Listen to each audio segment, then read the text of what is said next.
श्री गणेशाय नमः. श्री सरस्वत्यै नमः.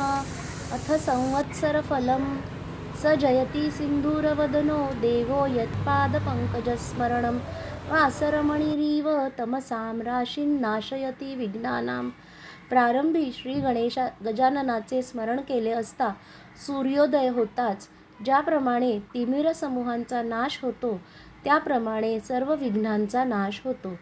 तो सिंधूरवदन देव उत्कर्ष पावत आहे.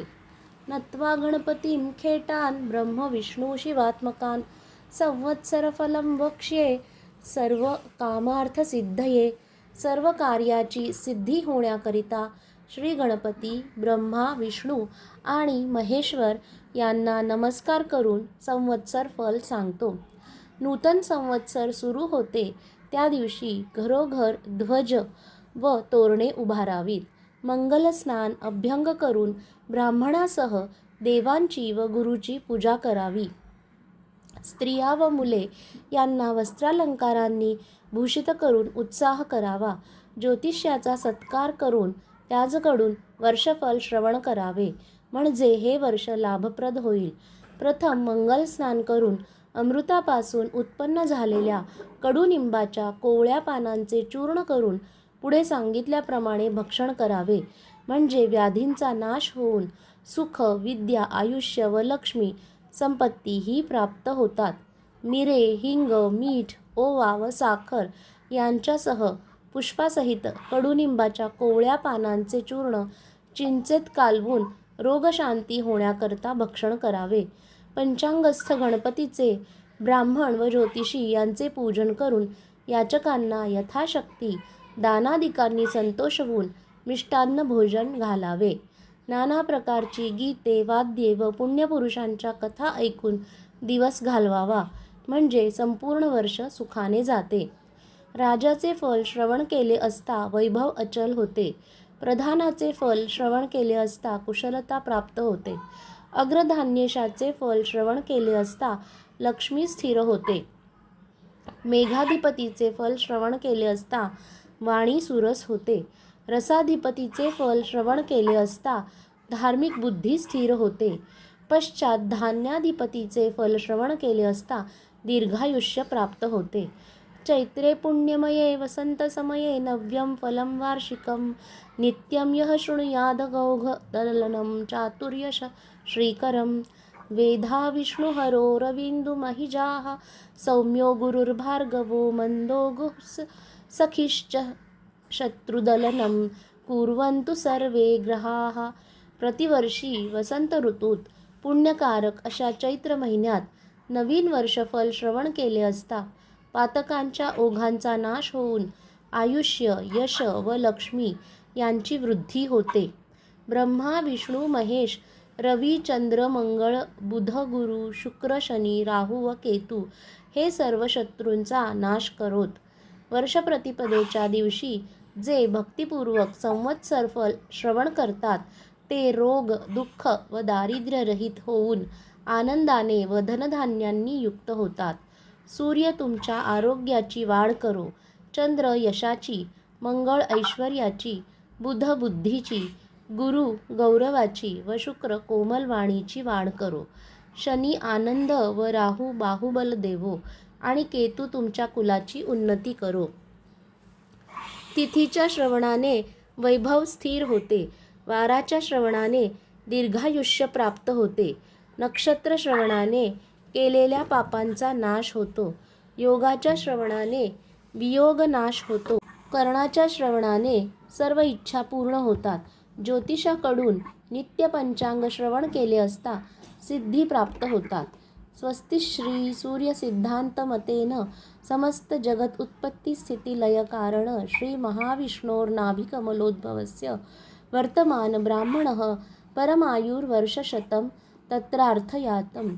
उत्तरपञ्चाशताब्दे प्रथममासे प्रथमपक्षे प्रथमदिवसे त्रयोदश घटिका 42 फलानि अक्षरत्रयं च गतम्.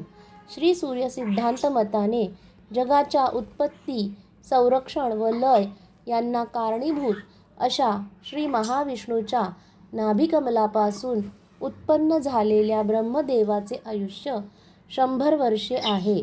त्यापैकी 50 वर्षे होऊन गेली. सांप्रत 51व्या वर्षाच्या पहिल्या महिन्याच्या पहिल्या पक्षाच्या पहिल्या दिवसाच्या घटिका 13 फळेच्या 42 आणि 3 अक्षरे होऊन गेली. 4 युगे 1000 वेळा येऊन गेली म्हणजे ब्रह्मदेवाचा एक दिवस होतो. तेवढ्याच लांबीची त्याची एक रात्र असते. ब्रह्मदेवाच्या एका दिवसात 14 मनू होतात. त्यांची नावे स्वायंभुव, स्वारोचिष, उत्तम, तामस, रैवत, चाक्षुष, वैवस्वत, सावर्णी, दक्ष सावर्णी, ब्रह्म सावर्णी, धर्म सावर्णी, रुद्र सावर्णी, 13 देव सावर्णी, इंद्र सावर्णी. त्या एकेका मनूत 71 महायुगे होतात. एका महायुगाची वर्षे 43,20,000 आहेत. याप्रमाणे चाक्षुषपर्यंत होऊन गेले. चालू असलेले वैवस्वत मन्वंतर 7वे आहे. वैवस्वत मन्वंतरातील 27 महायुगे जाऊन 28वे महायुग चालू आहे. कृतयुगाची वर्षे 17,28,000, त्रेतायुगाची वर्षे 12,96,000, द्वापारयुगाची वर्षे 8,64,000, सांप्रत चालू असलेल्या कलियुगाची वर्षे 4,32,000.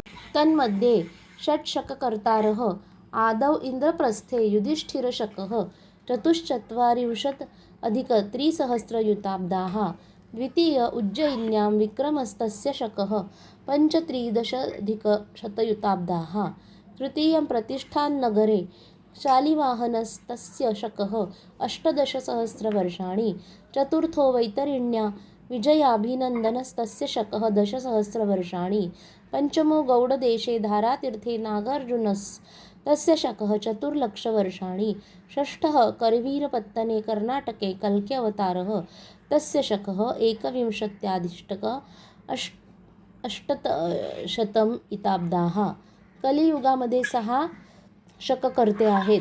प्रथम इंद्रप्रस्थात युधिष्ठिर धर्मराज झाला, त्याचा शक 3,044 वर्षे. दुसरा उज्जयिनीत विक्रम झाला, त्याचा शक 135 वर्षे. तिसरा पैठण येथे शालिवाहन झाला, त्याचा शक 18,000 वर्षे. चौथा वैतरणी नदीचे काठी विजयाभिनंदन होईल, त्याचा शक 10,000 वर्षे. पाचवा गौड देशात धारातीर्थी नागार्जुन होईल, त्याचा शक 4,00,000 वर्षे. सहावा कोल्हापूर प्रांतात कल्की होईल, त्याचा शक 821 वर्षे. कलियुगाच्या एकंदर वर्षातून 5,127 वर्षे मागे पडली व 4,26,873 वर्षे शिल्लक आहेत. अथ स्वस्ती श्रीमन्नृप विक्रमार्क समयात गुजराती संवत 2082 पिंगल नाम संवत्सरे मारवाडीय संवत 2083 कालयुक्त नाम संवत्सरे तथा श्रीमन्नृप शालिवाहन शके 1948 पराभव नाम संवत्सरे राजा गुरुः मंत्री भौमः कोशाधिपः शुक्रः मेघाधिपः चंद्रः पूर्वसस्याधिपः गुरुः सेनादुर्गयोरधिपः चंद्रः शत्रधन क्षेत्राणामधिपः गुरुः रसाधिपः शनिः आज्ञाधिपः चंद्रः मध्यपश्चात् अध्यान्नदीपः बुधः निरशेषः गुरुः व्यापारफलखेटक प्रतापानामधिपः शनिः व्यवहार वस्त्रकाष्ठानामधिपः चंद्रः नगराधिपः चंद्रः सर्वेषामधिपः गुरुः इत्यधिपाः आर्द्रा न संवत्सरफलम् अग्रधान्यमधिकं जलमल्पं बुभृतां भवति युद्धमनल्पं स्याज्जनो गदवशात् गतधामा वत्सरो यदि पराभव नामा.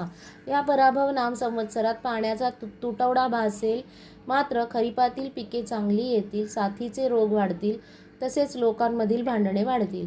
राजादी फलांची व्यवस्था. राजाचे फल सौराष्ट्र, काठेवाड, पंजाब, उत्तर प्रदेशाचा ईशान्य भाग, वराड, विदर्भ, दिल्लीच्या पूर्वेकडील प्रदेश आणि पाटणा इत्यादी ठिकाणी.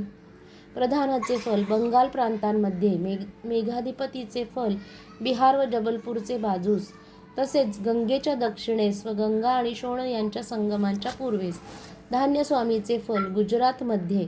आर्द्रा प्रवेशाचे फल विंध्य पर्वताच्या दक्षिण भागी. रसाधिपतीचे फल कोकण, मध्य प्रदेश व राजस्थान यांमधील भूभाग. अर्देशाचे फल आंध्र प्रदेशात, सेनेशाचे फल पंजाब व काश्मीरमध्ये, नीरसेशाचे फल दिल्ली व पंजाबचा उत्तरेकडील प्रदेश, फलाधिपतीचे फल गुजरात व सौराष्ट्रामध्ये. राजा गुरु असल्याने पाऊस चांगला पडेल आणि धान्य, फळ आणि दूध मुबलक मिळेल. यज्ञयागादी कर्मे केली जातील. मंत्री मंगळ आहे म्हणून पाऊस कमी पडेल आणि धान्य कमी मिळेल. आग, चोर व रोगराई यापासून लोकांना त्रास होईल. भांडणे वाढतील. मेघाधिप चंद्र असल्याने पाणी विपुल मिळेल आणि धनधान्य वाढेल. विद्वानांचा गौरव होईल. खरीपाचा स्वामी गुरु असल्याने पाऊस चांगला पडेल. धान्य व फळे विपुल मिळतील. संपत्ती वाढून लोकांना आनंद होईल.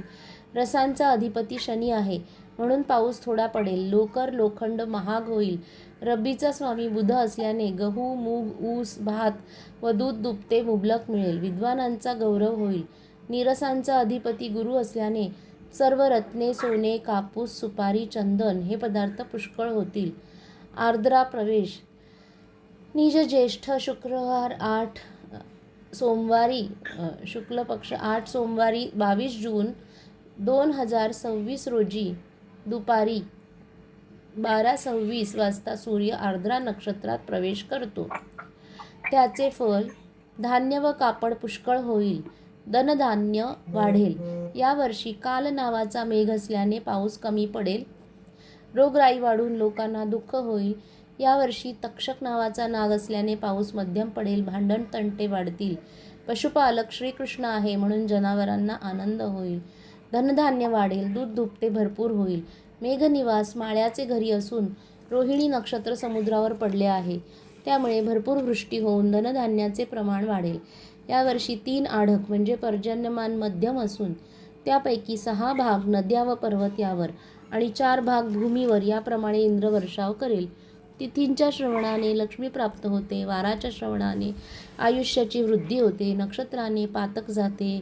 योगाने रोगांचे निवारण होते. कर्णाच्या श्रवणाने चिंतित मनोरथ सिद्ध होतात. सर्वांच्या श्रवणाने नित्य गंगा स्नानाचे फल मिळते. हे शुभकारक वर्षफल संवत्सरारंभाच्या दिवशी जे भक्तीने श्रवण करतील ते वर्षभर सुखी होतील. इति संवत्सरफलम संपूर्णम. श्री गजाननार्पणमस्तु. शुभम भवतु.